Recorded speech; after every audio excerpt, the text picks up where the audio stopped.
Assalamualaikum warahmatullahi wabarakatuh. Good afternoon, ladies and gentlemen. In this conference, I would like to present my research with the title of Formative Peer Assessment in Oral Presentation Skill, EFL Secondary School Students' Perceptions and its Challenges. All right, so let's begin with the background of this study. The first one, Merdeka Belajar curriculum requires students to achieve cognitive, psychomotor, and also affective skills, especially in the English lesson.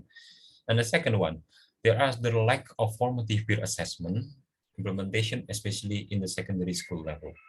And the third one, most of EFL students, especially in the secondary school level, facing the problems while conducting oral presentation activity. So from the background of the study, from the problem that we have found, there are two questions that emerge in this research. The first one, how is the EFL secondary school students' perception in implementing formative peer assessment in the presentation skill? And the second one, what are the challenges faced by the EFL secondary school students while conducting formative peer assessment in presentation skill? There is a gap in this research based on the background of the study. There are still few research that concern about the implementation and students' perceptions about the formative peer assessment in secondary school level. So there are some theories about the formative peer assessment and its implementation.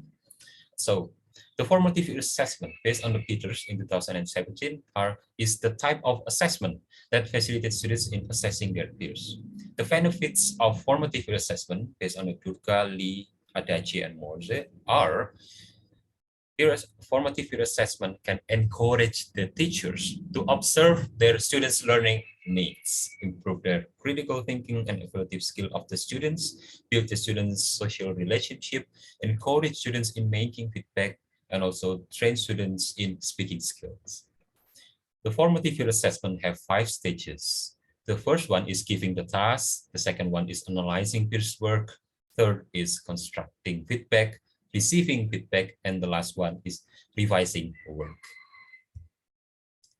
All right, so the ELT oral presentation is the type of spoken learning activity to explain the information and urge people to do something. It is based on the Kitiano and Siap Tai Song in 2021 in their research. And the second one, the oral presentation skill can improve the students in critical thinking skill, technological ability, and also learning autonomy. The criteria of oral presentation assessment are 5 aspects. The first one is vocabulary, second one is grammatical accuracy, the third one is fluency, the fourth one is comprehensibility, and 5 is effort to communicate. The next one is about how we conduct this research. This research was used the qualitative method. The research was taken in one secondary school in Sidoarjo, and there are about 5 students of 7th grade in the students who involved this research. There are 2 instruments that we have taken or we have used in this research. The first one is open-ended questionnaires, and the second one is semi-structured interview. So the technique of the data of this research, the first one, the task involvement. So we give the task in presentation task to the students, and the second one is peer assessing. So the students assess their peers. And the third one, questionnaires distributions, and the fourth is interview sessions. So how about the results of the study?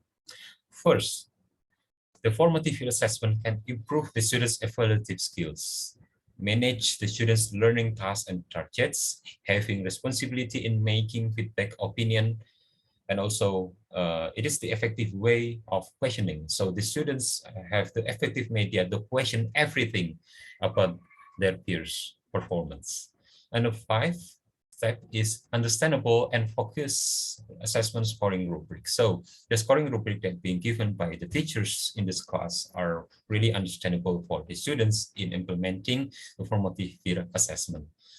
6, increasing the students' learning motivation. So they have the big motivation to learn more and more, and also they can learn from their mistakes or errors. And the 7 is building students' focus during learning activities. So they have to be focused in assessing their peers during the activity. And the eighth is developing students' self-confidence. So they being the confident, especially in assessing or conducting the oral presentation.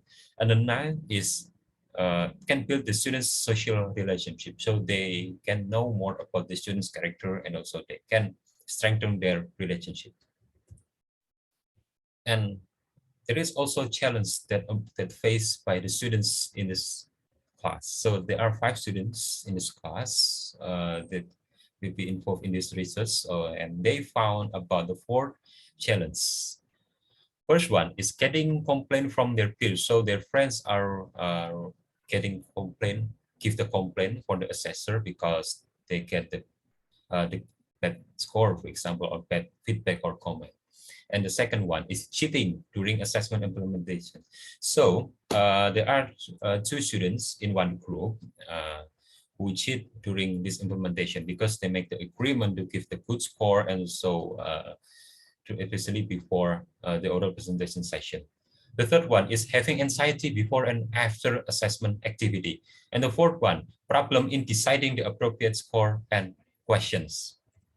So how about the discussion? So the formative peer assessment helps secondary school students in evaluating their peers, developing students' self-regulation by setting their own learning target, and stimulating students' focus. Scoring rubrics plays the important rules so they can be guided in this implementation. And next is exploring themselves and their friends' characteristic, appreciating different perspective, and improving their self-confidence during the oral presentation. The formative assessment also brings some problems for the students. First one, getting complaints from their peers, making the agreement or cheating activity that can also make the subjectivity amongst them. And the third one is students afraid to give the honest score and feedback. And lastly, the students feel confused in asking questions. So they don't know about the students' performance, their friends' performance on what they have said. So they confused about making the appropriate questions or feedback. The conclusion is, there are some conclusion. So the first one, formative assessment bring the positive impacts for students in enhancing oral presentation skill in English lesson. For example, improving their self-confidence, evaluative skill, critical thinking, learning autonomy, interpersonal skill, and building learning motivation. Second, some students facing various problems during formative assessment. Some of them, for example, having anxiety, cheating acts, low activity, getting complaints, and also confusion in learning. And the third one, teachers should supervise and educating the students about the implementation of formative assessment before, during, and after the formative assessment. And the last, formative assessment hopefully being developed and also implemented massively, especially in the secondary school level in Indonesia and also the lower education level. It could be good.